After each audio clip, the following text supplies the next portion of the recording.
It's no secret that video games tend to take us into stranger, more unrealistic scenarios, and everybody, whether you want to admit it or not, has a little bit of an inner psycho. Some of these games definitely present us with options or abilities that become hard to hold back once we have actually discovered them. We want to see just how far we can take these new things that we've learned and discovered. What's up, guys? Jimmy here. Welcome to Chaos Top 10s, and today we're going to be taking a look at and counting down 10 video games that test your inner psycho. This is going to be fun and interesting altogether. We are running a $200 Amazon gift card giveaway the entire month. All you have to do to enter is like this video, be subscribed, turn on your notifications, and leave a comment why you want to win it with your Twitter handle attached. I will announce the winner at the end of the month on Twitter. Make sure you guys are subscribed. Good luck on the giveaway. Turn on your notifications so you never miss an upload. And now, let's go over some video games that test your inner psycho. Kicking off the list today at number 10 is a game that is widely considered to be one of the bloodiest games of all time in the form of Mad World. It was ironically released on the Nintendo Wii exclusively in 2009. Definitely not the console you would expect to see the bloodiest game of all time. Now, Mad World follows an agent as he tries to fight against a group of terrorists as they try to release a deadly virus into the world. But let's be honest, no one really cares about the story in the game. What we do care about is the insane level of violence and gore. The art direction in this game has been compared to Sin City, as the game is all black and white, while the blood is bright red, making it stand out even more than it normally would when you rip people in half, throw them into walls of spikes, play baseball while using enemy bodies in the place of the balls. You guys get where I'm going with this. So if you still have a Nintendo Wii, go check out Mad World. I mean, not only is it some over-the-top action, but it's probably going to tap into your inner psycho a little bit. Okay, there are two ways to play Happy Wheels. Either A, play it like a normal 2D obstacle course game, kind of like Trials if you've ever played that, or option B, kill your character in the most graphic and bloody way possible. Which way do you guys play it? Let me know in the comment section. Happy Wheels is a PC game that took the world by storm when it first came out due to how addictive the gameplay was and its shocking violence. As it seems, your character is made out of twigs and will lose limbs to just about anything in the obstacle. This led to being played on just about every YouTube channel and even boosting its popularity even more. Like I said before, there are only two ways to play the game, and both of them are equally fun and addicting. So which way do you prefer to play Happy Wheels? Do you like to kill your dude, or do you want to keep him alive as long as you can?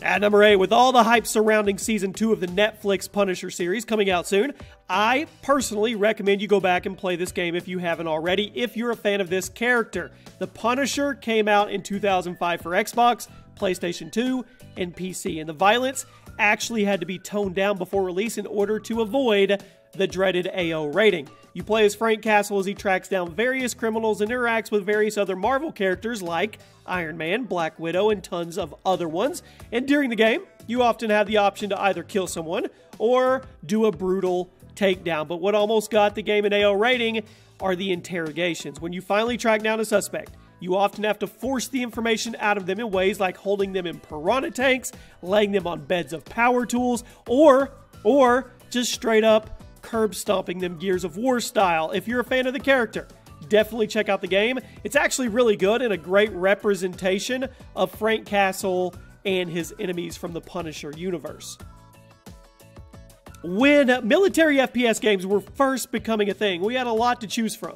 We had Call of Duty, we had Medal of Honor, Battlefield, Brother in Arms. You guys get the picture. There was a lot, but one of them stood out the most, and that was the Soldier of Fortune series. At number 7, we are going to be talking about Soldier of Fortune 2. It's not because it was super good or anything, but rather of how insanely graphic it was. While the other games focus more on the story or the environments, Soldier of Fortune decided to put a ton of detail into the blood and gore, leading to some of the most graphic gunplay in any FPS game ever. Individual body parts could be blown off and smashed in half. Soldier of Fortune 2 easily had some of the most accurate and disturbing blood and gore physics that I've ever personally seen in a video game, which I mean, that's extremely impressive since the game was released all the way back in 2002.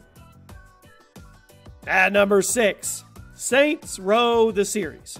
What other game can you run around a city with superpowers, smack people with giant dildos, and yeah, have a good time? Go ahead, name another game where you can do all that. I don't really have anything else to say about it. It definitely brings out your inner psycho and your inner Joker.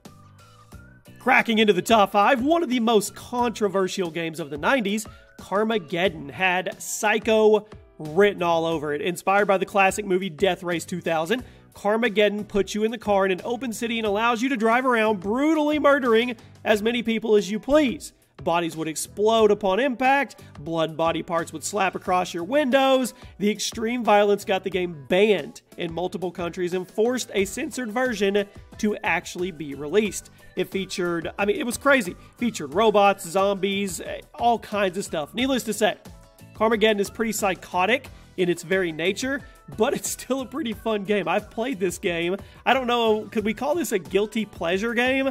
You guys let me know what you think. You can't have an inner psycho top 10 gaming without putting Mortal Kombat in there. At number 4, that's what we got. Mortal Kombat. It's been stirring the controversy pot ever since it initially came out all the way back in 1992.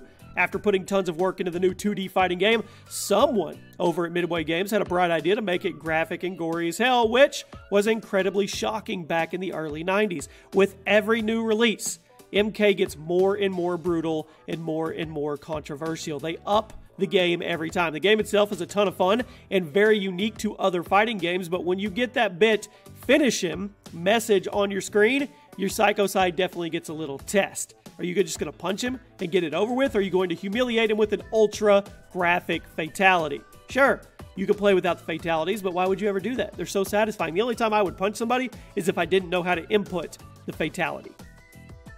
This next series at number 3 often gets remembered for just the insane violence and executions, but the Manhunt games were actually pretty good, which shouldn't be surprising since they were made by Rockstar. In the very first game, you play as a prisoner trying to earn his freedom by creating snuff films, and in the second, you play as a mental patient trying to figure out who he is and why he lost his memory. The stories are pretty interesting, the gameplay is fun and addicting, but what makes the game famous are the brutal executions. Since Manhunt is a stealth-based game, you often have to sneak around and take down enemies with whatever tools are at your disposal. But this leads to insane killings like jamming crowbars through people's head or breaking open someone's skull with a flashlight. You have options of how brutal you want to go, as you can definitely play Manhunt a little more, I guess you could say, humanely. But when you have the option of more or humane takedown, which one are you going to do? The psycho in all of us was tested with this game. At number 2, no shock here, many consider Postal 2 to be one of the most sadistic games ever made, and I can't really argue with them for thinking it. Sure, the game has a story, but does anyone really care about the story when you shove the barrel of your gun through a cat's butt to create a do-it-yourself silencer? Probably not. Or when you use a butterfly knife to cut people up into little pieces, and then you pee on their bloody stumps. I don't know what it is about a game like this, but it's addicting. It definitely sounds weird when you say you enjoy a game like this, but just know that you are not alone, because Postal 2 was a very, very popular game despite all of the insane violence in it. Once again, no shocker at number 1 today, but you just have to give it credit where credit is due.